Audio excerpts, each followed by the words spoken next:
चलो जी, सो क्या पढ़ाई कर रहे थे हम? एवोल्यूशन। इवोल्यूशन। कहाँ तक पढ़ा हमने बच्चों? चार्ल्स डार्विन की थ्योरी पढ़ी थी। डार्विन की पढ़ी, ह्यूगो दी वरीज की रहती है? ये मैम। ठीक है, बहुत बढ़िया। डार्विन की सारी पढ़ी?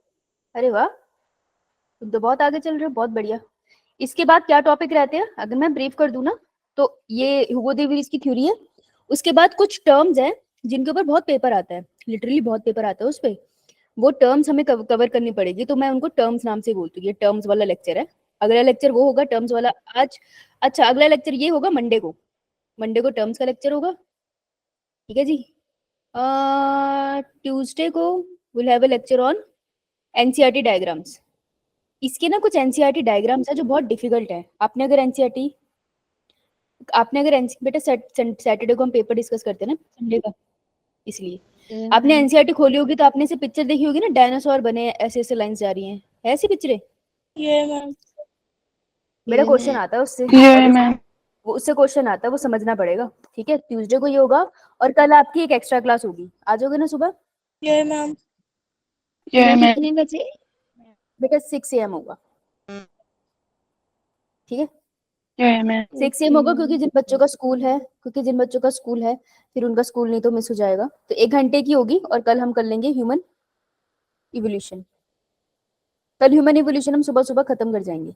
बचेगा हमारे पास बस एक, दैट इज, अच्छा, एक हार्डी विंगवर प्रिंसिपल बच जाएगा। वेंसडे को हार्डी विंगवर प्रिंसिपल बचेगा, यानी कि हमारा वेंसडे को इवोल्यूशन खत्म हो जाएगा, ठीक है? राइट, कंसीडरिंग कि हम लोग क्लास ले रहे हैं, राइट? तो वेंसडे तक हार्डी विंगवर खत्म हो जाएगा। सो आपको फिर इवोल्यूशन की प्रिपरेशन भी स्टार्ट करनी होगी, राइट? चलो बढ़िया, ऑल राइट। तो चलिए थ्योरीज की तरफ चलते हैं, हुगो दी वरीज के बारे में बात करते हैं। हाँ बोल। ये कर लिया था हमने, स्टेबलाइजिंग, डायरेक्शनल एंड डिस्रप्टिव। ये मैम। तीनों कर लिया था। नो मैम, मैम डिसरप्टिव नहीं किया था। हाँ, क्योंकि डिस्रप्टिव मैंने किसी को नहीं पढ़ाया है। वो तो सोचो डिस्रप्टिव तो मैंने कराया ही नहीं किसी को। डिस्रप्टिव का क्या मतलब होता है? डिस्टर्ब कर दिया। अब देखो, मैंने तुमको ये बनाना सिखाया था ना, ये बहुत सिंपल है। आपको करना कुछ नहीं है, आपने एक्स और वाई एक्सिस बनानी है। तो डिस्ट्रप्टिव टाइप ऑफ जो हमारी नेचुरल सिलेक्शन है, ये कैसी होती है?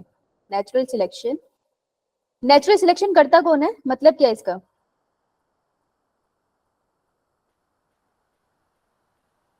हम्म,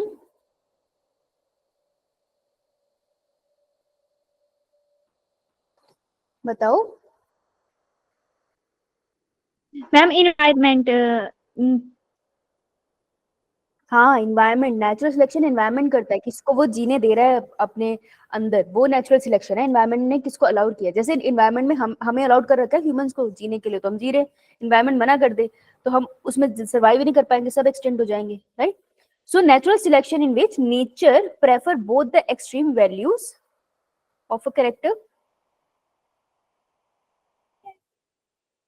ठीक है, दोनों एक्सट्रीम वैल्यूज को करता है। तो मैंने एक्सट्रीम वैल्यूज आपको कैसे बनाने सिखाया था, मैंने कहा था आप एक ऐसे एक्सिस लो, एक ऐसे लो, राइट? एक्स एक्सिस पे आप क्या लिखते हो बेटा? नंबर ऑफ इंडिविजुअल्स लिखोगे या फिर किसी कैरेक्टर को मेंशन करोगे? करेक्टर को। कैरेक्टर। हाँ, कैरेक्टर्स को मेंशन करेंगे हम यहाँ पर, ठीक है? नंबर ऑफ इंडिविजुअल नहीं लिखेंगे।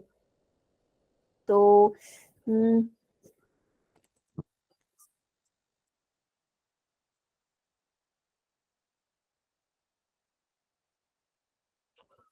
एनसीईआरटी में डिस्टर्ब, एक सेकंड में चेक करने देना प्लीज। एनसीईआरटी में कोई डिस्ट्रप्टिव का एग्जांपल तो नहीं दिया? नहीं दिया तो मैं अपना ले लेती हूँ। अगर दिया हुआ है तो मैं वही मैं बोल दूँ।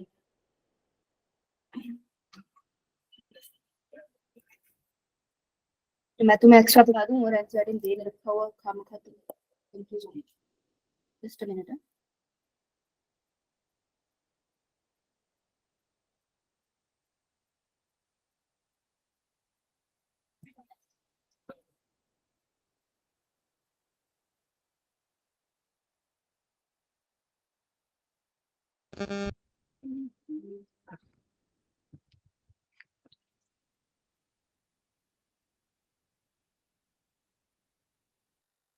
ओके, ठीक है।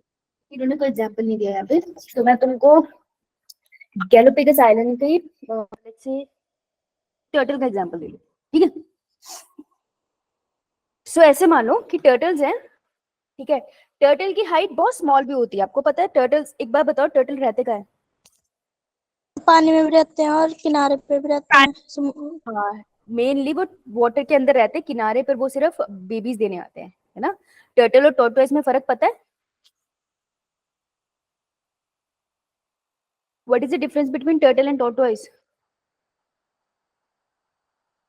बोलो। मैम मैम ज्यादातर जमीन पे रहते हैं और वो टर्टल मैम पानी में है।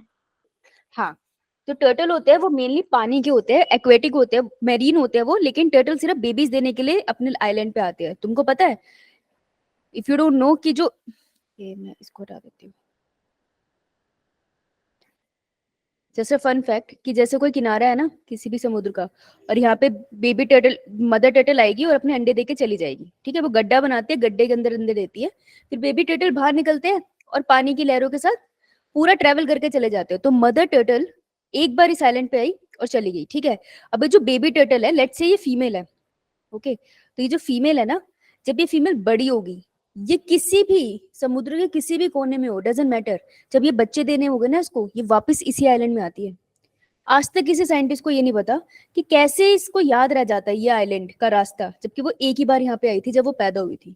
तो दोबारा से इसी आइलैंड पे आके अपने बच्चे देके जाती है। तो एक फीमेल एक आइलैंड पे दो बार आती है, एक बार तब जब वो पैदा हुई है और दूसरी बार तब जब वो बच्चे देती है। और वो पता नहीं कितने कितने किलोमीटर ट्रेवल करके दोबारा उसी आइलैंड पे आती है। ये होते हैं टर्टल्स। टोटोइस हमेशा लैंड पे ही रहते हैं, आप जू में भी देखते होंगे टोटोइस तो, ठीक है। ये मैम। तो ये आज तक किसी को नहीं पता कि उनको कैसे इतना सही से रास्ता याद रहता है, बट रिमेम्बर। नाउ स्मॉल है टर्टल साइज में, और एक है बिग, ठीक है, और एक है मीडियम साइज के। तो नेचर में ये देखा गया कि जो स्मॉल वाले थे वो छुप जाते थे प्रेडेटर से, तो वो बच जाते हैं ज्यादातर। जो बिग वाले हैं उन पे भी जल्दी प्रेडेटर अटैक नहीं कर पाते क्योंकि उनका साइज बड़ा है, वो खुद को प्रोटेक्ट कर लेते हैं। It was the medium height turtles जो ज्यादातर शिकार होते थे। तो नेचर ने कैसा डिसाइड किया कि नेचुरल सिलेक्शन कैसी होगी कि ज्यादा पॉपुलेशन आपको स्मॉल वालों की मिलेगी। देखो पहला कर्व तो ऐसी था ना, नॉर्मल बनाते हैं। अगर मैं बोलूं इस पॉपुलेशन में नेचुरल सिलेक्शन होगी डिसरप्टिव, तो इसका क्या मतलब होगा कि दो एक्सट्रीम वैल्यू सिलेक्ट करेंगे। तो बेटा एक्सट्रीम वैल्यू कौन सी है इसमें? Small and big. हाँ, लास्ट की जो वैल्यू दिख स्मॉल। रही है ना यहाँ पर, हाँ जी शाबाश, ये दोनों एक्सट्रीम वैल्यूज है। तो जब नेचर एक्सट्रीम वैल्यू प्रेफर करेगी तो ग्राफ कैसा दिखेगा? देख, यहाँ पर एक पीक बनेगी और यहाँ पर एक पीक बनेगी। इस तरीके का ग्राफ मिलेगा, मतलब इट इज अ डिस्ट्रप्टिव, कि देखो बैलेंस कुछ नहीं हो रहा, डिस्ट्रप्टिव है जब दोनों एक्सट्रीम वैल्यू प्रेफर होती है। अब देखो पीक का मतलब क्या होता है, आपको पीक को ना एक्स्ट्रापोलेट करना होता है, पीछे लेके जाओ, नंबर ऑफ पॉपुलेशन देखना है। तो देखो नंबर ऑफ पॉपुलेशन हमेशा दोनों पीक पे मैक्सिमम है, पर मीडियम में कितनी कम है ना। तो ज्यादा नंबर ऑफ इंडिविजुअल आपको ऐसे मिलेंगे टर्टल जिनकी हाइट या जिनका बॉडी या तो बहुत स्मॉल है या फिर बहुत बिग है, ठीक है। डिस्ट्रप्टिव का कोई एग्जांपल मेंशन नहीं है एनसीईआरटी में, तो आएगा नहीं डिस्ट्रप्टिव पे एग्जांपल, लेकिन इसका ग्राफ लेबल होने के लिए आ सकता है और पूछ सकते हैं। तो ये जो वर्ड है ना कि एक्सट्रीम वैल्यू, दोनों एक्सट्रीम वैल्यू प्रेफर होती है, क्वेश्चन इससे बनेगा। समझ आया? ये मैम। इसको बना लो, यो यो मैम। इसको बना लो बेटा, and thumbs up if you are done. तुमने डिस्कवरी नहीं देखती क्या? डिस्कवरी पे ऐसे बहुत फैक्ट्स आते हैं, मैं तो डिस्कवरी से सीखा ये सब, पढ़ा तो बहुत बाद में था मैंने। ये देखते क्या? No ma'am. देखा नो करो, मैम। देखा करो डिस्कवरी और हिस्ट्री चैनल, नेशनल ज्योग्राफी और टीएलसी, ये बहुत अच्छे चैनल्स हैं एक्चुअल में। बहुत सारा कुछ सीखा है मैंने इससे। Yes travel ma'am. कैसे करते हैं, ट्रैवल कैसे करते हैं, पूरे सिविल वॉर एग्जैक्टली क्या होती है, मैंने एक्चुअल में हिस्ट्री चैनल से सीखा है। कल्चरल के किस तरीके के डिफरेंट कल्चर होते हैं वर्ल्ड के। अब आप पूरी दुनिया में एकदम से ट्रैवल कर नहीं सकते हो। जब मैं छोटी होती थी तो तुम मैं हॉलीडे होमवर्क, मतलब ठीक है चलो, बट मैं ज्यादातर नेचुरल ज्योग्राफी देखा करती थी उस टाइम। बहुत कूल शो आते थे उस पे, मैंने वहीं पे देखा ये सारा, तभी तो भूलता। देखा करो, मजेदार होता है, ये चीजें आपको इंटेलिजेंट बनाती है। चलो जी डन। ये मैम। तुम में से कभी किसी ने ये वाला शो देखा, मिथ बस्टर्स? ठीक है। Yes ma'am. अरे क्या वंश बोल रहा है? ये कौन बोल रहा है? नो, रिजुल। रिजुल देखा तूने मिथबस्टर? कौन से पे आता है अभी आता है? आई डोंट थिंक अब आता है। मैम अभी देखता मैं। अच्छा, ये बहुत कूल शो है। इसमें जो साइंटिफिक फैक्ट्स है ना, उसको ये दो साइंटिस्ट है, दोनों साइंटिस्ट है, और ये क्या करते हैं, एक्सपेरिमेंट करके प्रूफ करते हैं कि सच में ऐसा होता है या नहीं होता है। बहुत ही कूल शो है, मतलब डे टू डे लाइफ के एक्सपेरिमेंट करके बताते हैं कि जो वहम है लोगों के, मिथ मतलब वहम होता है, तो ये वहम साइंटिफिकली सही है या नहीं। बहुत कूल शो है, आपको यूट्यूब पे मिल जाएगा, ट्राई करना आज, बहुत मजेदार शो। मैं तो बहुत देखती थी भाई, तुम्हारा नहीं पता। चलो अब आते हैं, ये देखो, ये वाला चार्ट देखो, राइट। तो रेज योर हैंड जो मुझे इसे एक्सप्लेन करने में मदद करेगा। एक्सप्लेन कर दिया मतलब तुम्हें आगे कोशिश कर लो, एकदम एग्जैक्ट सही आंसर देने की जरूरत नहीं होती, ट्राई तो करो, तो मुझे हेल्प करेगा ये एक्सप्लेन करने में। कम ऑन, कोई नया बच्चा भी ट्राई करो। हर बार नेहा, पूजा, भूमि यही थोड़ी करेंगे। तुम भी तो पेपर देने जाओगे स्कूल का। सूर्यांश, वंश, सजल, रिजुल, खुशहाली, भूमिका, आशीष, अर्नव, अंतरिक्ष, ट्राई तो करो इसे, कुछ तो बोल ही लोगे देख के। नहीं, चलो फिर पूजा ने सबसे पहले हाथ खड़ा किया था। बेटा पूजा, ये ए वाला मुझे यस समझा दे। ये बेटा ऐसे है सब, एक्सप्लेन कर देती हूँ एक बार। ये इस तरीके से 3 चार्ट है। बेटा मुझे ए वाला समझा सकती है कि ए क्या हो वाला। रहा है? मैम स्टेबलाइजिंग का ये चार्ट ग्राफ पहले, फिर मैम इसमें नेचुरल सेक्शन के बारे में बताया, सिलेक्शन के बारे में बताया है। स्टेबलाइजिंग नेचुरल इसमें मैम सिलेक्शन है, तो को पता कैसे चला? मैम इसमें मैम सेंटर में पीक बन रहा है। सेंटर में पीक बन रहा है, हाँ देखो, सेंटर में पहले भी पीक है, लेकिन ये फर्स्ट चार्ट है। थर्ड वाला देखोगे तो ये पीक हायर हो गई है। तो कौन सी वैल्यू प्रेफर हुई है? मीडियम वैल्यू प्रेफर हुई है, और दोनों एक्सट्रीम वैल्यू प्रेफर नहीं होती है, राइट। तो स्टेबलाइजिंग के साथ में साइड में लिख सकती हूँ, नो एक्सट्रीम वैल्यू प्रेफर्ड। यानी कि पॉपुलेशन आपको ना इस एक्सट्रीम वैल्यू पे ज्यादा मिलेगी, ना इस एक्सट्रीम वैल्यू पे, आपको पॉपुलेशन मिडल में मिलेगी। ठीक है, क्वेश्चन इस सेंटेंस से आएगा, समझ आया बेटा? समझ आया आप लोगों को? Yes ma'am. ठीक है, चलो बी वाला मुझे फिर नेहा बताएगी। नेहा ने सेकंड हाथ खड़ा किया था, बोल बेटा।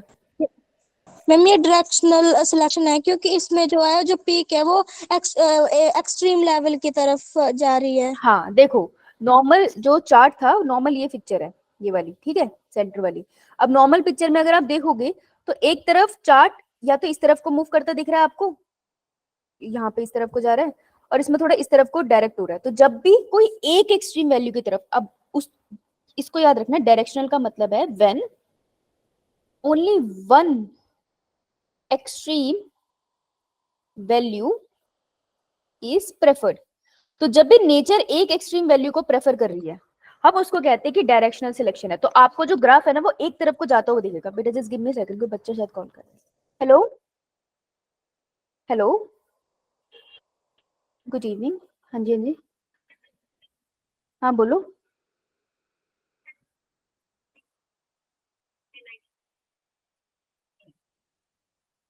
वो नहीं आपके पास आईडी पासवर्ड? आईडी पासवर्ड नहीं है?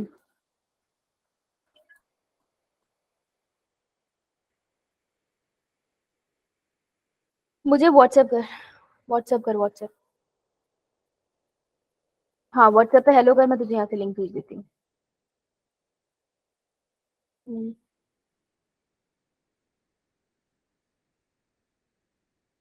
रुक जाओ, चलो। Next is disruptive selection. तो डिस्रप्टिव सिलेक्शन, भूमि बता क्या है, बी में कैसे पता, सी में क्या पता चला? मैम मैम इसमें जो दोनों पीक है वो एक्सट्रीम वैल्यू को शो कर रहे हैं, और जो इसमें मीडियम की वैल्यू है बहुत कम है। यानी कि अगर मैं बोलूँ इस पॉपुलेशन में आपको जो लोग मिलेंगे वो कैसे मिलेंगे, जो एक्सट्रीम वैल्यूज को रखते हैं या फिर जो मीडियम वैल्यू को रखते हैं? मैम जो एक्सट्रीम वैल्यू को रखते हैं। हाँ, तो इसमें होगा व्हेन बोथ एक्सट्रीम वैल्यू, यार एक्सट्रीम वैल्यू का मतलब बस करेक्टर है और कुछ नहीं। जैसे मान लो बात तो अच्छा एग्जाम्पल है, हाइट मान लो, नहीं रहने, हाइट स्टेबलाइजिंग एग्जाम्पल है। रुको, बोथ एक्सट्रीम वैल्यूज प्रेफर्ड। ठीक है, तो ये होगी हमारी डिस्ट्रप्टिव सिलेक्शन, जहाँ पे एक्सट्रीम वैल्यूज को प्रेफर किया जाता है। ठीक है, यही मैम। ये मैम लिखा ये, just give me a second, मैं उसको लिंक भेज दूं।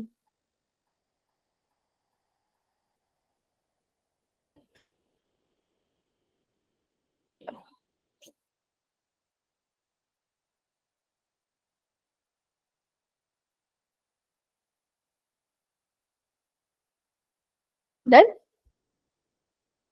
ये मैम बस ये वर्ड्स याद रखना, ये वर्ड्स याद रखोगे तुम्हारा क्वेश्चन निकल जाए। ठीक है, अब करते हैं म्यूटेशन थ्योरी। तो म्यूटेशन थ्योरी दी थी ह्यूगो डी विरीज ने। ठीक है, इनका कहना ये था, देखो ये डार्विन के कॉन्सेप्ट से एग्री नहीं करते थे। डार्विन कहते थे कि जो इवोल्यूशन होती है वो किसकी वजह से होती है, ड्यू टू,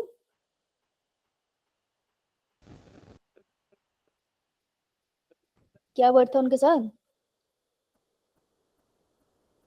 जो उनकी थ्योरी का नाम भी है, natural selection. Natural natural selection. Selection. Darwin यही कहते थे कि जो इवोल्यूशन है वो नेचुरल सिलेक्शन की वजह से होती है। इनका कहना था कि ये तो बहुत ही स्लो प्रोसेस है, नेचर सिलेक्ट करेगा तो it is a slow process ना, राइट। ये मैम यही मैम। ह्यूगो डी विरीज का कॉन्सेप्ट अलग था, ह्यूगो डी विरीज इनसे एग्री नहीं करते थे। अगर ये दोनों एक दूसरे से एग्री कर जाते ना तो शायद बहुत अच्छी रिसर्च हो जाती, लेकिन ऐसा हुआ नहीं। तो ह्यूगो डी विरीज का कहना था कि ऐसा नहीं है कि नेचुरल सिलेक्शन होती है। उन्होंने कहा एक बहुत ही सडन सा चेंज आता है जिसकी वजह से इवोल्यूशन होती है। तो इनका कहना था म्यूटेशन कॉजेज इवोल्यूशन।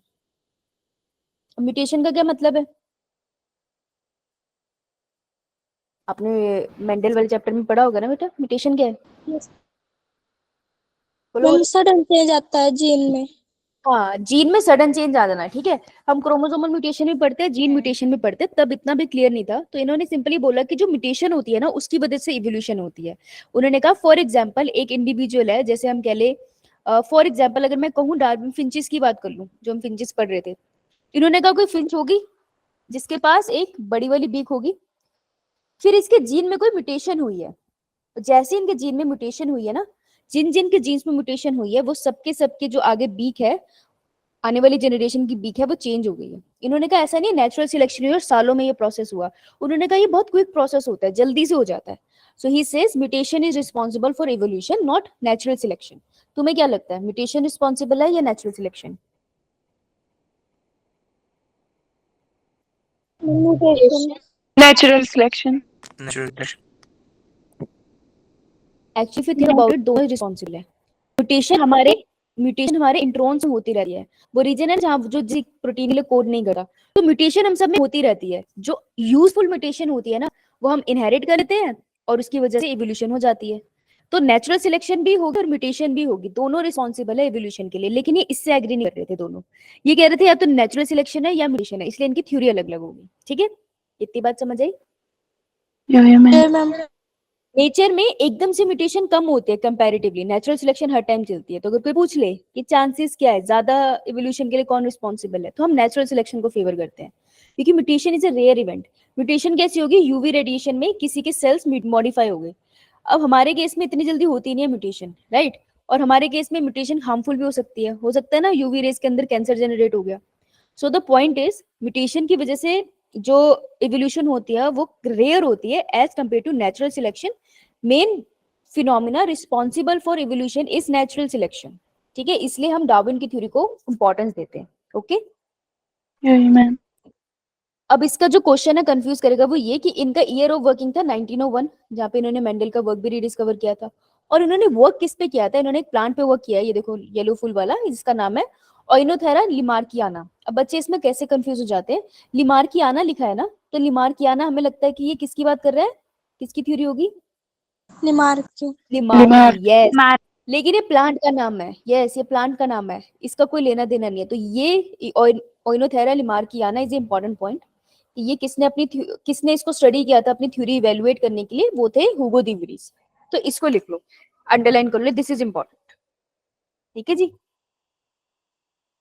ये मैम बहुत बढ़िया।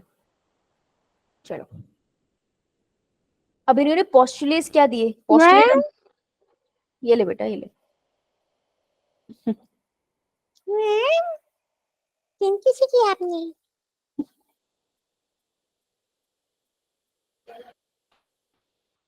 तू बहुत हंस रहा है सूर्यांश, तेरे से पूछूंगी अगला क्वेश्चन। हो गया?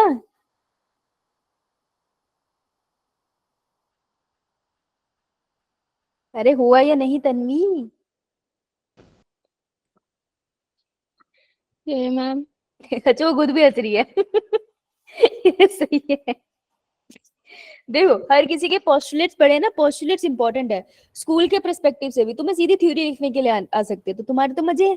पोस्टुलेट के नोट्स तो बने हुए हैं, लिखा ना, बढ़िया नंबर लेकर आना, अच्छे वाले एकदम बढ़िया वाले अच्छे अच्छे नंबर लेकर आना, बहुत मदद करेंगे तुम्हें नंबर। अगर तुम नीट में तो इतना कुछ खास उसका रोल नहीं होगा स्कूल मार्क्स का, लेकिन बाकी कॉलेज एडमिशंस में बहुत अच्छा रोल होता है, तो अच्छे नंबर लेके आना उसमें। नाउ पोस्टुलेट्स क्या है हुगो दे वेरिस के, उन्होंने कहा sudden changes occur in genetic material of A species. देखो वर्ड किस पे ध्यान देना, जब म्यूटेशन बोला तो सडन, म्यूटेशन के साथ सडन वर्ड रखना है। सडन मतलब अचानक से जेनेटिक मटेरियल में कोई चेंज आ गया। ये जो सडन चेंज आते हैं इनको हम कहते हैं म्यूटेशंस। उन्होंने कहा only mutation lead to speciation, यहां पर वो गलत थे। उन्होंने वर्ड ओनली लिख दिया, ओनली बहुत बहुत स्पेसिफिक वर्ड है, बहुत स्ट्रॉन्ग वर्ड है, और सिर्फ ओनली नहीं रिस्पॉन्सिबल होता म्यूटेशन, नेचुरल सिलेक्शन भी रिस्पॉन्सिबल है। तो यहाँ पर उनकी थ्योरी ना वेल एक्सेप्टेड नहीं हो पाई, ठीक है, क्रिटिसिज्म मिला उन्हें। सो म्यूटेशन रिस्पॉन्सिबल है स्पीसिएशन के लिए, लेकिन ओनली नहीं है। तो उन्होंने कहा सिर्फ म्यूटेशन है रिस्पॉन्सिबल फॉर स्पीसिएशन। स्पीसिएशन मतलब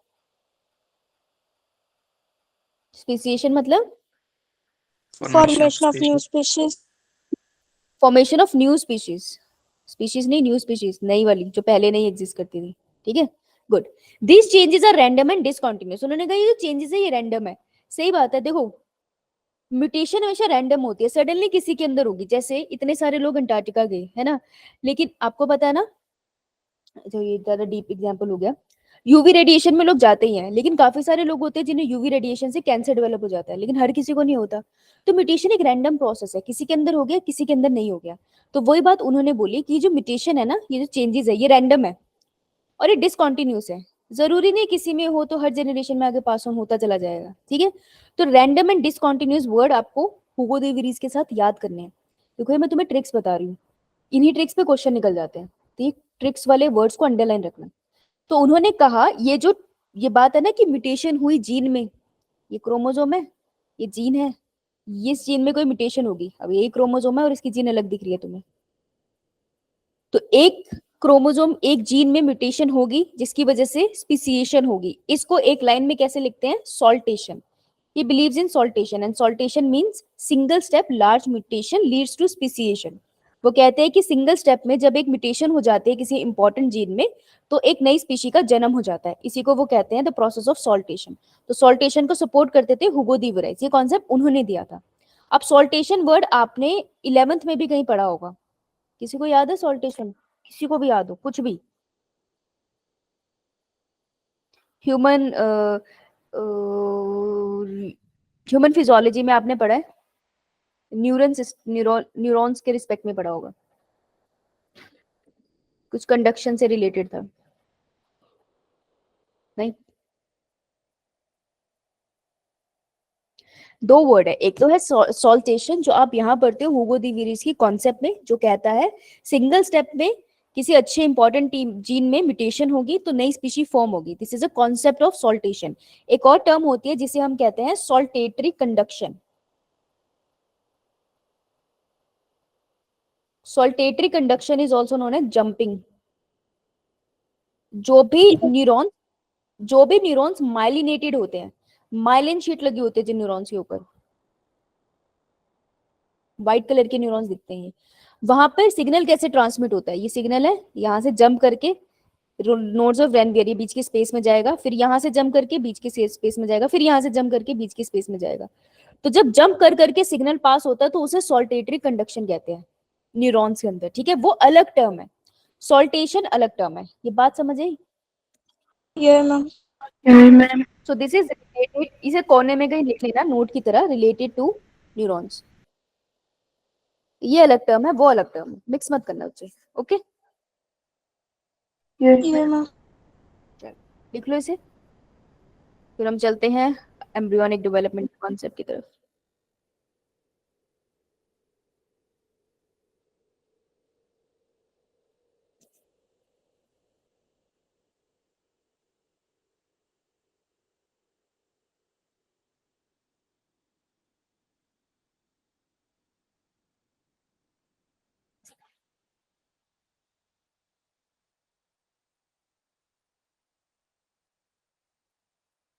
डन। यो मैम। चलो मूविंग ऑन। बस याद रखना म्यूटेशन हर तरीके की होती है, useful, harmful and neutral. Type of mutation पढ़ाई थी ना आपको हिमांशु सर ने बेटा? टाइप ऑफ म्यूटेशंस पढ़ी है हिमांशु सर के साथ या नहीं, सच्ची बताना। यो मैम। ठीक है फिर बढ़िया। ऑलराइट ओके, मेरा कहाँ से चला गया लिंक, मुझे स्क्रीन नहीं दिख रही अब। ऑलराइट, किसी को कोई डाउट नहीं है? चलिए अब हम करते हैं कुछ एविडेंसेस ऑफ इवोल्यूशन की तरफ। तुम्हारे आसपास ऐसी क्या चीज है जो बताते हैं कि इवोल्यूशन हुई होगी? ठीक है, किस तरीके की इवोल्यूशन होगी? तो मुझे बताओ, जब भी तुम इवोल्यूशन का कॉन्सेप्ट पढ़ते हो तुम कहते हो कि पहले इंसान आदि मानव जैसे थे, हम कहते हैं कि पहले डिफरेंट टाइप ऑफ बर्ड्स थे या डायनासोर थे। तुम्हें कैसे पता डायनासोर थे? तुमने तो देखे नहीं, कैसे पता चला? एविडेंस क्या है? Fossils. Fossils, very good. Fossils क्या होते हैं बेटा? मतलब क्या fossils? Dead and decay. Dead and decay तो डिकम्पोजिशन होता है, क्या बोल रहा है? फॉसिल का मतलब क्या है? ट्राई कर, काफी क्लोज आंसर है। जब तूने फॉसिल बोला तो तुझे क्या दिखा? डायनासोर का ऐसा क्या चीज थी जिसके बेसिस पे लोग कहते हैं कि डायनासोर एग्जिस्ट करते थे? रिमेन्स। उनके रिमेन्स मिलते हैं, डेड एंड डिके होने के बाद उनके जो रिमेन्स मिलते हैं, जैसे कि उनके बोन्स। हाँ वंश, स्ट्रक्चर्स का भी क्या मतलब है? जैसे कि उनके बोन्स, ठीक है, आपको नेल्स मिल जाएंगे, राइट? और आपको फॉसिल में इम्प्रिंट्स भी मिलते हैं। इम्प्रिंट्स का क्या मतलब होता है? ये पत्थर है, ठीक है, इस पत्थर के ऊपर एक बर्ड बैठा था, ओके, लेट्स से एक बर्ड बैठा हुआ था यहाँ पे, और इसके ऊपर एक और पत्थर गिर गया, बर्ड तो मर गया। धीरे धीरे जो बर्ड है ना वो डिकम्पोज होता चला जाएगा इस पत्थर के बीच में। जब वो डिकम्पोज हो जाएगा ना तो उसके जितने भी सॉफ्ट पार्ट है, स्किन, ब्लड, सब कुछ, सेल सब खत्म हो जाएंगे, लेकिन उसकी बोन्स वगैरह यहाँ पर रह जाएगी। मान लो बहुत ही सॉफ्ट स्ट्रक्चर था, सब कुछ ही खत्म हो गया, इसके अंदर कुछ नहीं बचा, ठीक है, तब भी आपको यहाँ पे इम्प्रिंट्स मिल जाएंगे। इम्प्रिंट्स का मतलब है इस पत्थर के ऊपर ना बर्ड का पूरा स्ट्रक्चर ऐसे आपको गड़ा हुआ सा दिखेगा, देखा है? ऐसा लगेगा कि उस पत्थर के ऊपर वो लिखा हुआ है, तो आपको उसकी पूरी शेप दिखाई देगी, उसे इम्प्रिंट्स कहते हैं। देखिए आप लोगों ने कभी इम्प्रिंट्स देखिए? No ma'am. No ma'am. Calcutta में एक बहुत बड़ा म्यूजियम है, वहाँ बहुत बढ़िया बढ़िया फॉसिल है। तो मैंने ये फॉसिल देखा था वहां पे, मजा आ गया था आर्कियोपोटेरिक्स देख के। ये बर्ड का फॉसिल है, वहां म्यूजियम में लगा भी हुआ है, आप देख सकते हो एंटर करके। देखो ये बर्ड गिरा होगा इन पत्थरों के ऊपर, तो देखो पूरा बर्ड छपा हुआ दिख रहा है आपको, दिस इज कॉल्ड इम्प्रिंट। तो मोस्टली आपको प्लांट्स के तो इम्प्रिंट्स ही मिलते हैं, क्योंकि प्लांट्स के अंदर बोन्स तो है नहीं, बचेगा कुछ नहीं, तो हमें कैसे पता ये प्लांट कभी एग्जिस्ट करता था? हमें इस तरीके के इम्प्रिंट्स मिलते हैं छपे हुए, ठीक है। तो ये भी फॉसिल है। अगर आपको किसी के पुराने फीसेस मिल रहे हैं वो भी फॉसिल है, ठीक है। तो कुछ भी आपको पुरानी चीज, पुराने किसी भी का भी डेड रिमेन कुछ भी मिल रहा है तो दैट इज अ फॉसिल। हमें फॉसिल से ही पता चलता है कि कभी कोई एनिमल एग्जिस्ट करता होगा। तो हम उसके बारे में बात करेंगे कि एविडेंस ऑफ इवोल्यूशन क्या है, हम फॉसिल्स को थोड़ा सा डिस्कस करेंगे, ठीक है। तो हमारा ऑब्जेक्टिव क्या रहेगा, हमें ये टर्म्स करनी है, ये टर्म्स। हाँ तन्वी बोलो।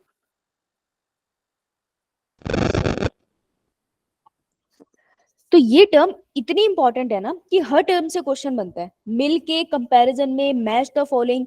तुम कोई भी पेपर देने जाओगे ना, चाहे स्कूल का वाइवा भी हो, ऐसा हो ही नहीं सकता कि इस टर्म में से कोई क्वेश्चन ना आए। मैं गारंटी दे सकती हूँ कि मैंने आज तक ऐसा कोई पेपर ही नहीं देखा जिसमें इससे क्वेश्चन आया हो। दीज आर सो इंपॉर्टेंट, और हर एक टर्म इंपॉर्टेंट है, ठीक है।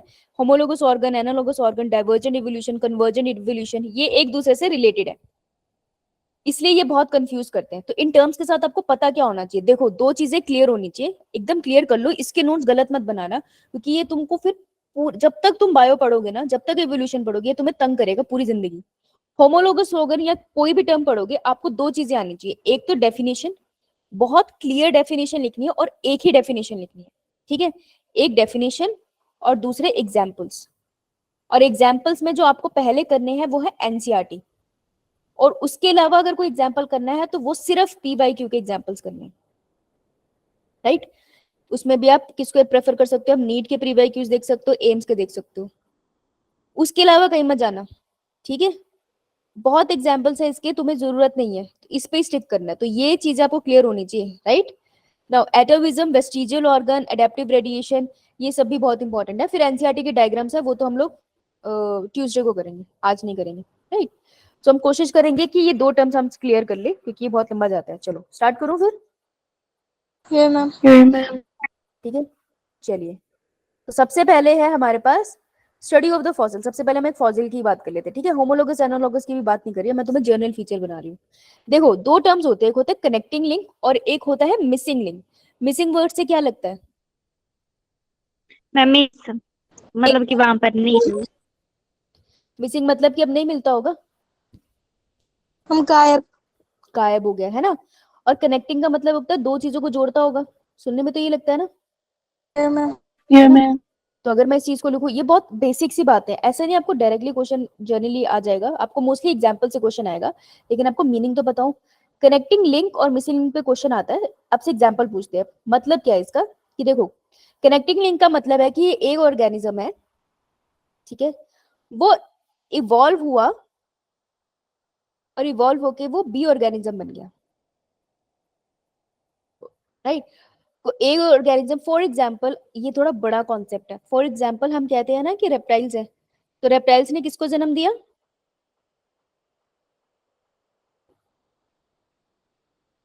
रेप्टाइल से दो कौन सी एनिमल ब्रांचेस निकलती है? Mammals and Aves. हाँ, मैमल्स अलग, एव्स अलग, तो हम कहते हैं एव्स आए इनसे। तो रेप्टाइल से जब एव्स बन रहे थे, ऐसा नहीं था कि पहले वो रेप्टाइल थे। रेप्टाइल्स कैसे होते हैं? रेप्टाइल्स कहाँ रहते हैं? हैबिटेट बताओ थोड़ा सा मुझे, किसी भी रेप्टाइल को एक्सप्लेन कर दो। बोलो बोलो, ऐसे नहीं समझ आएगा, बोल।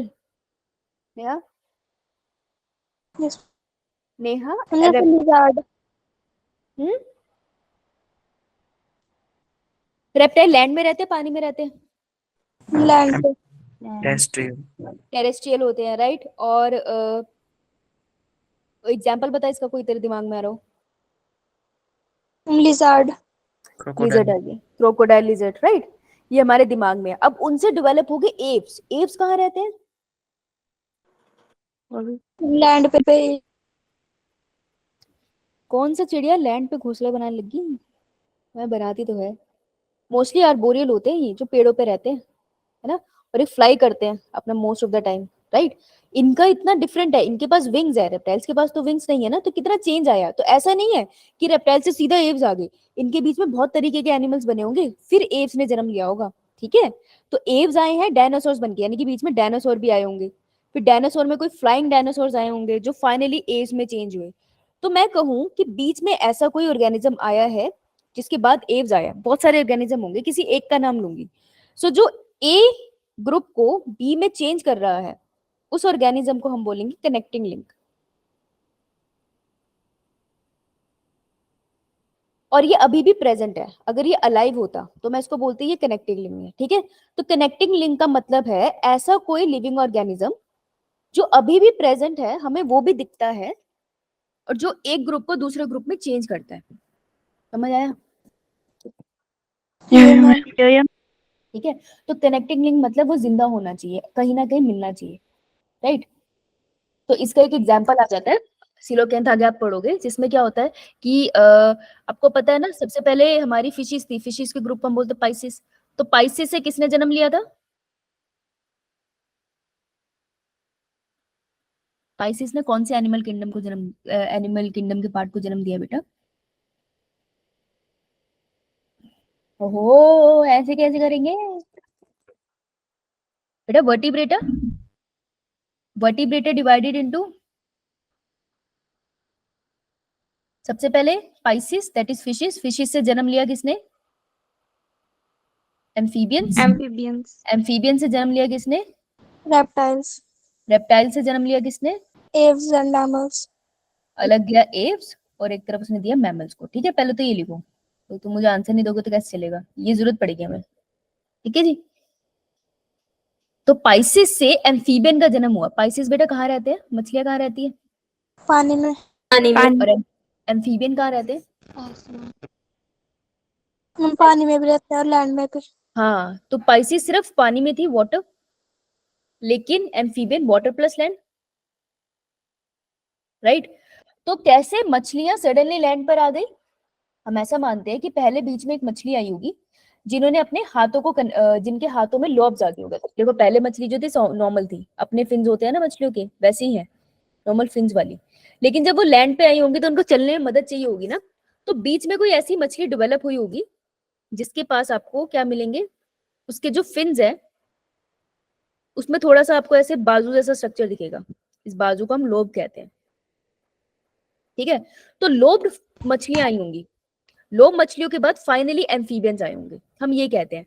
तो ये जो बीच में कनेक्ट कर रही है ना इन दोनों को, इस कनेक्टिंग लिंक को हम बुलाएंगे, इस फिश को हम बुलाएंगे this is a connecting link.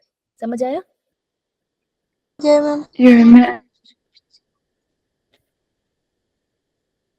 तो ये अफ्रीका में ये मछली मिली भी थी लॉब फिन वाली, इसलिए हम इसे कनेक्टिंग लिंक बोलते हैं। ठीक है जी, इतना क्लियर? अब आते हैं मिसिंग लिंक। मिसिंग लिंक का मतलब है कि हमारे पास उसका फॉसिल तो है लेकिन वो लिविंग ऑर्गेनिज्म है, अब लिविंग नहीं है। तो यानी कि जब ए से बी में डेवलपमेंट हुई होगी तो बीच में कोई लिविंग ऑर्गेनिज्म आया होगा इनके बीच में भी, जो पहले ए, जैसे फॉर एग्जांपल रेप्टाइल है, तो रेप्टाइल पहले डायनासोर में चेंज हुए, डायनासोर की प्रजाति थी, डायनासोर में से कोई फ्लाइंग डायनासोर थे, फ्लाइंग डायनासोर भी आगे जाके मॉडिफाई होके एव्स बन गए। तो इनके बीच में जो लिंक आया था that is a flying type of dinosaur. तो उसमें फीचर थे एव्स वाले भी और रेप्टाइल्स वाले भी। तो ऐसे ऑर्गेनिज्म को हम बोलते हैं मिसिंग लिंक। मिसिंग लिंक क्योंकि ये जिंदा नहीं है, डेड नाउ। और इसका बहुत अच्छा एग्जांपल है आर्कियोप्टेरिक्स, आपको बहुत क्वेश्चन मिलेंगे आर्कियोप्टेरिक्स पे, ठीक है।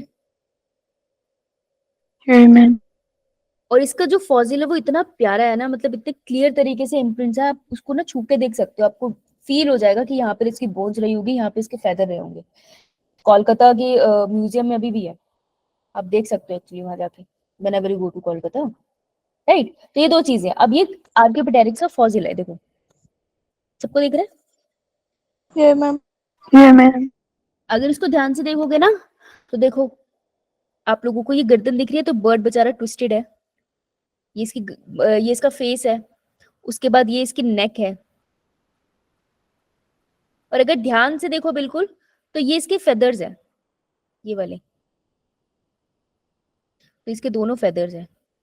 लेकिन और ध्यान से देखोगे ना तो इसके पास बाजू जैसा स्ट्रक्चर भी है, बोन्स, एप्स का हमारे जैसा होता है वैसे इसके पास भी होता है।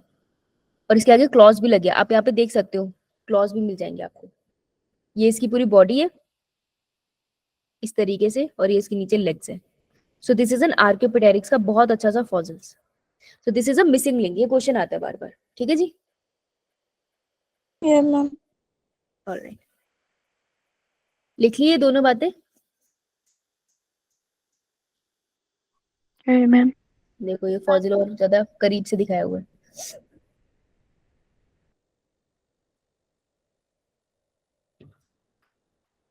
अब आर्कियोपेटेरिक्स के फीचर क्या क्या है, देखो अगर आप पिक्चर को थोड़ा ऑब्जर्व करोगे तो आप थोड़े फीचर लिख पाओगे।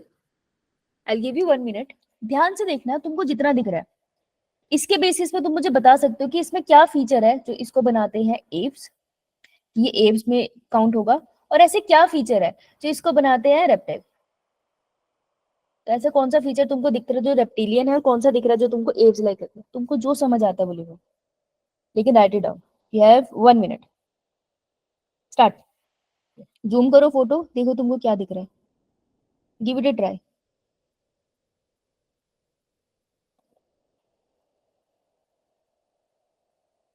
थोड़ा हाईलाइट कर देती हूँ।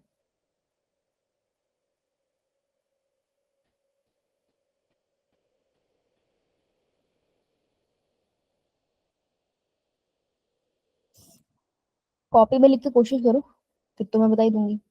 आशीष कॉपी में लिख बेटा, दोनों तरफ, एव्स मतलब बर्ड्स, बर्ड्स वाला तुझे इसमें क्या फीचर दिख रहा है और रेप्टाइल वाला क्या फीचर दिख रहा है। हम कह रहे हैं ना मिसिंग लिंक है, यानी कि इसमें थोड़ा फीचर बर्ड वाला भी होगा, थोड़ा रेप्टाइल वाला भी होगा। कौन सा फीचर बर्ड वाला, कौन सा रेप्टाइल वाला है, क्या दिख रहा है?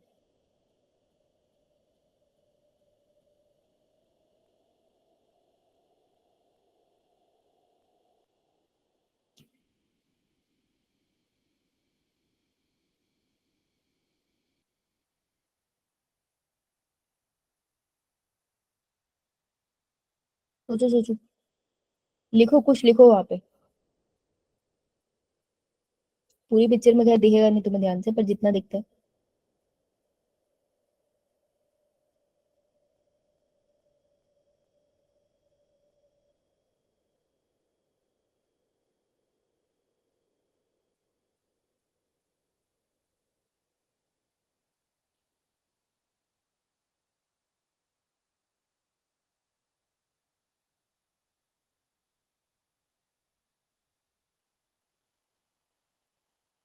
डन।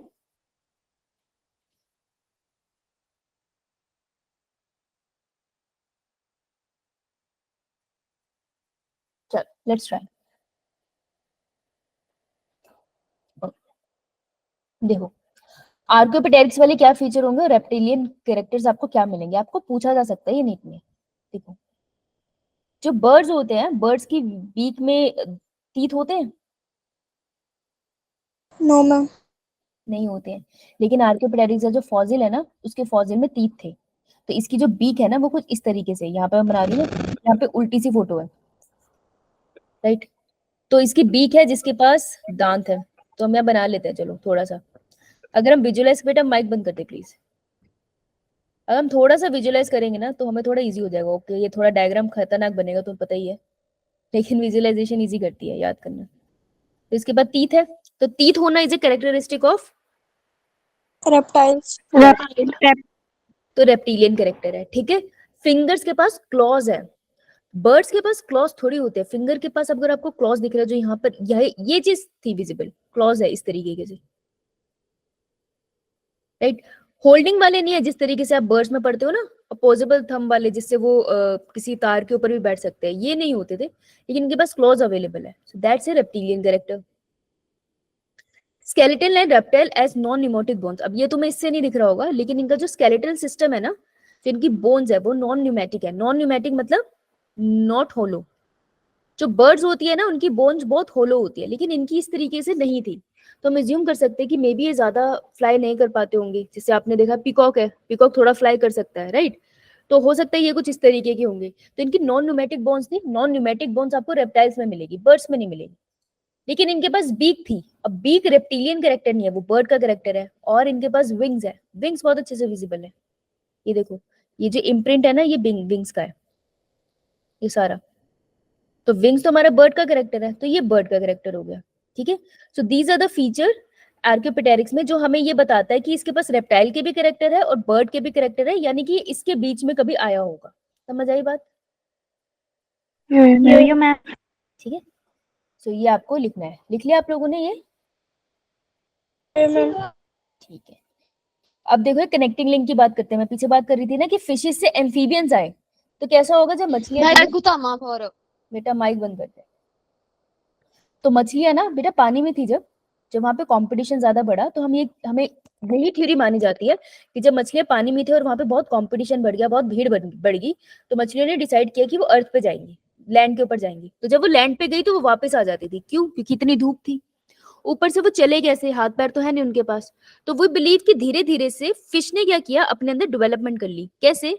उन्होंने अपने फिन्स के ऊपर लॉब्स की डेवलपमेंट कर ली। अब ये लॉब्स है इनके, तो ये वर्क एज ए आपकी आर्म, ये आर्म की तरह काम करते हैं। तो अगर आपके पास आर्म्स है तो मछलियां फिर क्रोल करके जा सकती है ना। So this is a connecting link. तो एक कनेक्टिंग लिंक है जो अफ्रीका में मिला भी था, जिससे हमें पता चला कि ऐसी फिशेस अभी भी कहीं एग्जिस्ट करती है नेचर में। सो उस कनेक्टिंग लिंक का नाम है coelacanth. So coelacanth is a fish and an amphibian. देखो कनेक्टिंग लिंक है तो थोड़े एम्फीबियन कैरेक्टर है, थोड़े फिश कैरेक्टर है। तो ये कनेक्टिंग लिंक है क्योंकि ये अलाइव है। अब शायद मिसिंग लिंक हो गया होगा, अब तक तो अलाइव नहीं होगा, पर हम इसे कनेक्टिंग लिंक के अंदर ही पढ़ते हैं।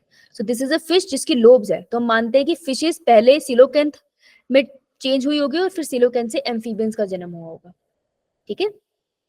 सिलोकेंथ इज इंपॉर्टेंट, इसका नाम इंपॉर्टेंट है। Yes ma'am. देखो ये पिक्चर है इसकी, yeah, we were talking about it। तो देखो इसके अगर लोब्स देखना चाहोगे ना, ये इसके लोब्स है, ये लोब्स है इसके। मछलियों में ऐसे नहीं दिखते, इसमें दिखते हैं, ओके। Yes ma'am. चलो जी, मूविंग ऑन। नाम इंपॉर्टेंट है, तुम्हें इससे ज्यादा नहीं पूछेंगे। अब हम चलते हैं उस टर्म पे जिन टर्म्स को हमने करना है। सबसे पहले होमोलोगस ऑर्गन।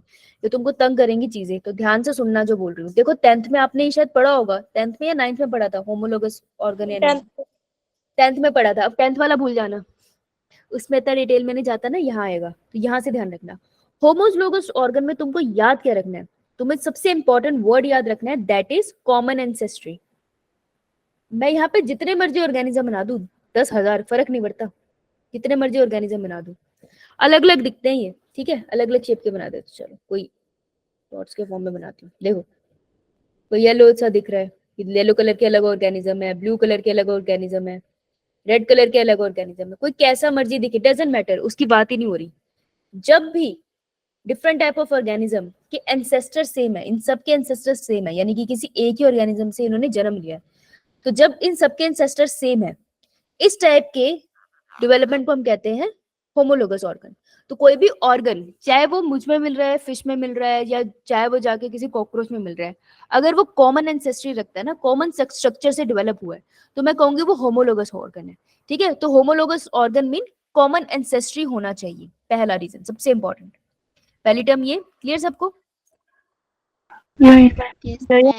अब होमोलोगस ऑर्गन देखने में मे बी सेम ना हो, बाहर से मैं देख रही हूँ मुझे देखने में सेम नहीं लग रही, लेकिन इंटरनली सेम होनी चाहिए। इंटरनल स्ट्रक्चर का मतलब है एनाटॉमिकली, मींस फॉर एग्जांपल, जैसे मैं एग्जांपल के साथ समझाती हूँ, 4 लिम्स ऑफ मैमल्स, राइट, ये मैमल्स की 4 लिम्स है, ठीक है। मैमल्स कौन से हो रहे हैं, क्या मतलब होता है मैमल्स का बेटा? Mammals are the group of organism which have what, mammal किसको बोलते हैं? Memory gland. हाँ, जिनके पास मेमोरी ग्लैंड है, बॉडी पे हेयर है, राइट, और वो मेनली मैमल्स वो होते हैं जो अपने बच्चों को दूध पिला सकते हैं। मैमल्स मेमोरी ग्लैंड से ही डेवलप हुआ है, जैसे इसने बोला, बिल्कुल सही। तो मैमल्स के जो 4 लिम्स है ना, वो होमोलोगस है। देख, अब देख के अगर मुझे बताओ, 4 लिम्ब है ये ऊपर वाली बाजू, तो मेरी ऊपर वाली बाजू क्या चीते की ऊपर वाली बाजू से मिल रही है? ये मैम, मैम। चलो, ये थोड़ी थोड़ी इससे मिल रही है, ठीक है। क्या वो वेल से मिल रही है? No ma'am. है? नो मैम, क्या वो बैट से, जिससे वो फ्लाई करता है, उससे 4 लिम्ब मिल रही है? No ma'am. है ना? नो तो मॉर्फोलॉजी तो सेम नहीं है, मॉर्फोलॉजी नॉट सेम, देखने में तो सेम नहीं है ना बाहर से। मॉर्फोलॉजी का मतलब होता है बाहर से देखना, देखो ये वर्ड्स को बहुत क्लियर कर लेना, नहीं तो बहुत तंग करेंगे। तो बाहर से देखने में सेम नहीं है, लेकिन ये सब मैमल्स है ना, तो ये सेम ही स्ट्रक्चर से ओरिजिनेट हुए हैं, सबकी बॉडी में 4 लिम्स एक ही तरीके के हैं। कैसे? अगर आप इंटरनली देखोगे ना उनको, एनाटॉमिकली, तो एनाटॉमिकली ये सेम है, एनाटॉमिकली सेम। इसका क्या मतलब है? एनाटॉमिकली मतलब अंदर से, तो एक्सरे लगाओ आंखों पे और देखो, जो मैन फॉर एग्जांपल यहाँ बनाया है, ये वाली हड्डी को हम क्या बोलते हैं? ह्यूमरस। ह्यूमरस। फिर हम पढ़ते हैं नीचे रेडियस, उसके बाद पीछे की तरफ अल्ना, उसके बाद मेटाकार्प, कार्पल्स, मेटाकार्पल्स छोटी छोटी बोन्स, एंड देन फिलेंजेस पढ़ते हैं ना, उंगलियां, है ना। अगर तुम देखोगे ना मैमल्स के अंदर, कैसे ये जो हमारा 4 आर्म्स है वो होमोलोगस ऑर्गन में आता है, क्यों? क्योंकि ओरिजिन सेम है और एनाटॉमिकली भी सेम है। देखो चीते में भी वही हड्डी है, ये ह्यूमरस है ना। इसमें देखो वेल में, ये वाली जो वेल की बोन है ना, दिस इज ह्यूमरस, तुम लेबल कर सकते हो एनसीईआरटी में। एंड बैट के केस में ये जो वाली जो बोन है ना, दिस इज ऑल्सो ह्यूमरस, देखो ह्यूमरस है। रेडियस अल्ना की बात करें, दिस इज रेडियस ना, ब्लू वाली मैंने रेडियस करी है, देख ये रेडियस है चीते में, इसके पास भी रेडियस है, ये रही रेडियस इसकी, इसके पास भी रेडियस है, ठीक है। अल्ना की बात करूं तो ये पीछे वाली बोन जो है वो अल्ना है, इसके पास भी अल्ना है, वेल के पास भी अल्ना है, और बैट के पास भी अल्ना है, राइट। तो सारी अंदर से अगर मैं स्ट्रक्चर को ऑब्जर्व करूं तो बिल्कुल सेम है। वो स्ट्रक्चर इसलिए सेम है क्योंकि सेम ही मोर्फोलॉजी, उनकी जो ओरिजिन है वो सेम है, मतलब एंसेस्ट्रली उनकी सेम है। इसका क्या मतलब होता है, तुमको याद है ना, जब जाइगोट बनता है तो कोई पर्टिकुलर सेल ही है बॉडी पार्ट्स को जन्म देता है, यानी कि मेरी बॉडी में मेरी 4 आर्म, चीते की बॉडी में उसकी 4 आर्म, वेल में और बैट में उनकी बॉडी में जो ये स्ट्रक्चर फॉर्म हुए हैं ना 4 आर्म के, वो सब सेम काइंड ऑफ सेल से फॉर्म हुए हैं, इसलिए इंटरनली वो सेम दिखते हैं। समझ आया? मैम। अब पीछे आते हैं, अब इसको ध्यान से पढ़ते हैं। देखो, सेम इंटरनल स्ट्रक्चर, एनाटॉमिकली हो, कॉमन एंसेस्टर हो, और फंक्शन सेम भी हो सकता है और सेम नहीं भी हो सकता। मुझे इसमें देख के बताओ, क्या 4 आर्म का फंक्शन सेम है in the case of man, cheetah, whale and bat? No, ma'am. No No, ma'am. ma'am. Man तो बहुत सारी चीजों के लिए यूज करता है। चीता मोस्टली हंटिंग के लिए यूज करेगा, वेल स्विम के लिए यूज कर रही है, बैट फ्लाई के लिए यूज कर रही है। लेकिन ऐसा भी हो सकता है किसी किसी में फंक्शन सेम हो, तो इस लाइन को ध्यान से पढ़ना। होमोलोगस ऑर्गन में फंक्शन सेम भी हो सकता है और डिफरेंट भी हो सकता है। तो तुम्हें कैसे पता चलेगा होमोलोगस ऑर्गन है? जब वहां लिखा होगा कि एंसेस्ट्री कॉमन है और इंटरनली सेम है, एनाटॉमी के स्ट्रक्चर सेम है, that is a homologous organ. इसके एग्जांपल्स पे क्वेश्चन आता है, तो तुमको सीधा एग्जांपल देके टर्म्स पूछ लेंगे होमोलोगस है एनालोगस है। तो होमोलोगस का एग्जांपल है फोरलिम्स ऑफ मैमल्स, आपको दे रखा है, tendrils of Cucurbita and bougainvillea के थॉर्न्स। टेंड्रिल और थॉर्न्स में फर्क क्या है? टेंड्रिल्स और थॉर्न्स में फर्क क्या है? Wants protective function. हाँ, टेंड्रिल्स आप लोगों ने कभी देखे? आपने अगर ध्यान दिया होगा ना, आपको प्लांट्स में मिल सपोर्ट के जाएंगे लिए। बहुत तरीके। हाँ, सपोर्ट के लिए। देखो, अगर गार्डनिंग के आसपास देखना, इस तरीके की स्प्रिंग जैसे होते हैं और बहुत स्ट्रांग होते हैं, ये तोड़ने की कोशिश करना, टूटते नहीं है ये। टेंड्रिल्स जो होते हैं वो सपोर्ट के लिए डेवलप होते हैं, ठीक है। और थॉर्न्स क्या होते हैं? एनिमल से प्रोटेक्शन देता है प्लांट को। हाँ, एनिमल से प्रोटेक्शन, जो ग्रेजिंग के लिए आते हैं ना, उन एनिमल से प्रोटेक्ट करते हैं। तो दीज आर द थॉर्न्स। ये जो आपको रेड रेड दिख रहे हैं, खतरनाक सी चुभते हैं। और टेंड्रिल देखो सपोर्ट ले रहे हैं ना इस वुडन ब्लॉक का, ऊपर की तरफ क्लाइंब करने के लिए। तो मोस्टली जो क्लाइंबिंग प्लांट्स होते हैं उनमें टेंड्रिल्स लिखते हैं, ठीक है। तो टेंड्रिल्स आपको इन the case of Cucurbita and thorns in the case of bougainvillea. ये थॉर्न एंड टेंड्रिल का फंक्शन डिफरेंट है इस केस में, ये मैम। लेकिन अगर आप इनका ओरिजिन देखोगे ना, तो ये एंसेस्ट्री सेम रखते हैं, ये सेम ही स्ट्रक्चर से डेवलप हुए, तो इंसेस्टर इनका सेम है। इंसेस्टर कौन है इनका? इनका इंसेस्टर है एक्सिलरी बर्ड। एक्सिलरी बर्ड क्या होता है? एक्सिलरी बर्ड होते हैं जो लीफ होते हैं ना, लीफ को अगर आपको याद हो, पेटियोल निकलता है ऐसे, जो लीफ को होल्ड करता है ना, फिर अपनी मेन स्टेम आती है। तो यहाँ पे आपको छोटा सा बर्ड मिलता है, छोटू सा बर्ड होता है, इसका नाम है एक्सिलरी बर्ड। तो एक्सिलरी बर्ड बड़ा होके थॉर्न्स भी बना सकता है और टेंड्रिल भी बना सकता है। तो क्योंकि एक ही एंसेस्टर है ना जिसने बड़े होके अलग अलग ऑर्गेनिज्म को जन्म दे दिया, तो इसलिए हम इसको कहते हैं that this is an example of homologous organ. Clear? ये मैम। क्वेश्चन कैसे बनता है? एक तो यही कि होमोलोगस ऑर्गन एंड एनालोगस। कभी कभार ऐसे लिख देते हैं, tendrils of bougainvillea, thorns of Cucurbita. ध्यान से याद रखना, कुकुरबिटा में टेंड्रिल है, थॉर्न्स नहीं है। ओके, इस चीज का ध्यान आपको रखना पड़ेगा, राइट। तो ये हो गया हमारा tendril of Cucurbita and bougainvillea of thorn, ये एनसीईआरटी में मेंशन है। इसके अलावा हार्ट ऑफ वर्टिब्रेट्स, देखो जो दिल है, मछली के पास भी दिल होता है। मछली के पास कितने चैम्बर का दिल होता है? 2 वेरी गुड। पाइसेस, उसके बाद क्या लिखूं? कौन आया? एम्फीबियन। एम्फीबियन बाद कौन आया? रेप्टाइल्स बाद कौन आया? Aves and mammals. Apps and mammals Aves and mammals, right. Good. सबके पास दिल है और एक ही स्ट्रक्चर से जन्म लेता है, ठीक है जी, एक ही टाइप के कार्डियक सेल से वो जन्म लेता है, राइट। बस हार्ट थोड़ा डिफरेंट, देखो फंक्शन भी सेम है सबके। दिल में काम यही है ना, पंपिंग ऑफ ब्लड, राइट। तो देखो इस केस में अगर मैं कहूँ होमोलोगस स्ट्रक्चर है, फंक्शन सेम है ना, pumping of blood in the body, right. अब देखो पाइसेस के अंदर आपको 2 चैम्बर मिलता है, 2 चैम्बर्ड। एम्फीबियन के अंदर आपको 3 चैम्बर्ड। इनकम्प्लीट 3 चैम्बर मिलता है। 3 चैम्बर अच्छे से नहीं बने होते। रेप्टाइल्स में आपको 3 chamber.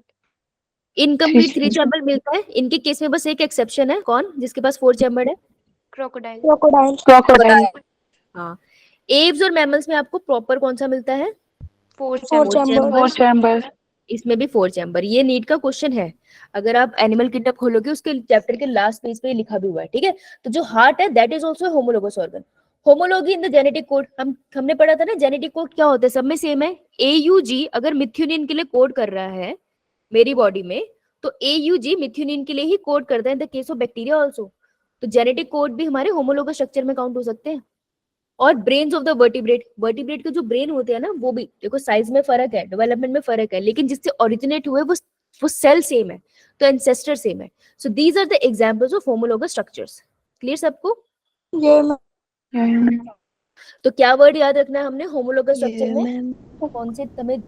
Common ancestor, internal structure, common ancestor, anatomically same, morphologically same होंगे या नहीं? No ma'am. No ma'am. No ma'am. जरूरी नहीं है सेम हो, ठीक है। और फंक्शन सेम होगा या अलग होगा? मैम हो भी सकता है, नहीं भी। डिफरेंट। डिफरेंट नहीं है बेटा, सेम भी हो सकता है, अलग भी हो सकता है। देख दिल का फंक्शन तो सेम है ना, राइट? जेनेटिक कोड का फंक्शन भी सेम है, वो आगे प्रोटीन बनाने के काम आता है। तो फंक्शन सेम भी हो सकता है, डिफरेंट भी हो सकता है। बस आपको ये याद रखना है कॉमन एंसेस्ट्री में होमोलोगस है, याद रह जाएगा। यो मैम। ठीक है, तो आपका होमवर्क यही है कि आप जेनेटिक्स वाला पार्ट ही पढ़ के आओगे अभी, क्योंकि उस सॉरी मॉलिक्यूलर का ही पार्ट पढ़ोगे, क्योंकि उसका आपका एक टेस्ट है। अब मुझे बताना क्या पढ़ने के लिए कहा था मैंने? कौन सा टॉपिक आता है? Transcription and human genome. Human genome project. तो पोस्ट ट्रांसक्रिप्शनल मॉडिफिकेशन के केस में कौन कौन से स्टेप होते हैं? Raise your hand. Post transcription modification. हाँ सूर्या। कैपिंग। कैपिंग कौन से एंड पे होती है एमआरएनए के? 5 prime 3 prime? 5 prime to 3 prime. 5 5 prime पे ही होती है सिर्फ, हाँ। उसके बाद स्प्लाइसिंग। टेलिंग होती है बेटा पहले एट 3 प्राइम एंड, और फिर स्प्लाइसिंग। गुड। स्प्लाइसिंग में क्या निकालते हो, एक्सॉन या इंट्रॉन? स्प्लाइसिंग में क्या निकालते हैं भूमि, एक्सॉन या इंट्रॉन? एक्सॉन्स। बेटा इंट्रॉन्स निकालते हैं, नॉन कोडिंग वाले। एक्सॉन तो हम रखते हैं। तो आपका जो मैच्योर एमआरएनए आता है उसके पास आपको बहुत सारे एक्सॉन्स मिलते हैं, ठीक है जी।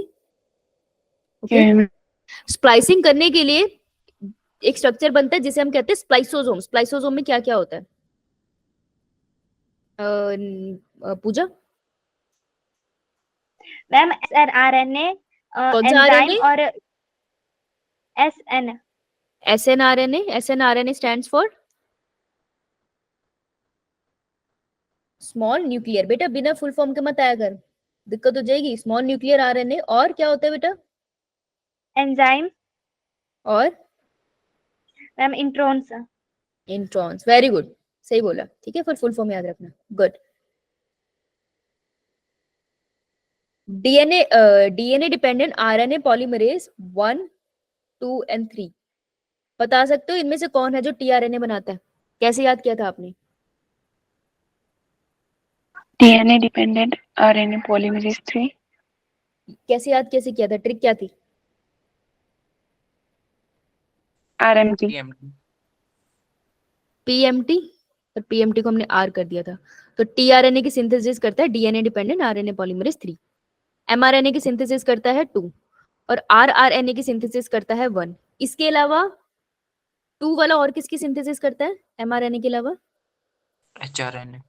HnRNA. HnRNA is a heterogeneous RNA, right? तो ये इमेच्योर आरएनए होता है जो चेंज हो जाता है फिर एमआरएनए में, करेक्ट? गुड। चलो सूर्यांश, मैम। भूमि, पूजा, आप लोग पढ़ के आए, दैट इज गुड। तो वो तो मैं पूछ नहीं पाई आज, पर कोई बात नहीं, कल पूछूंगी मैं सारे क्वेश्चन, ठीक है? कल मिलते हैं फिर। ओके, कल क्या पढ़ के आओगे?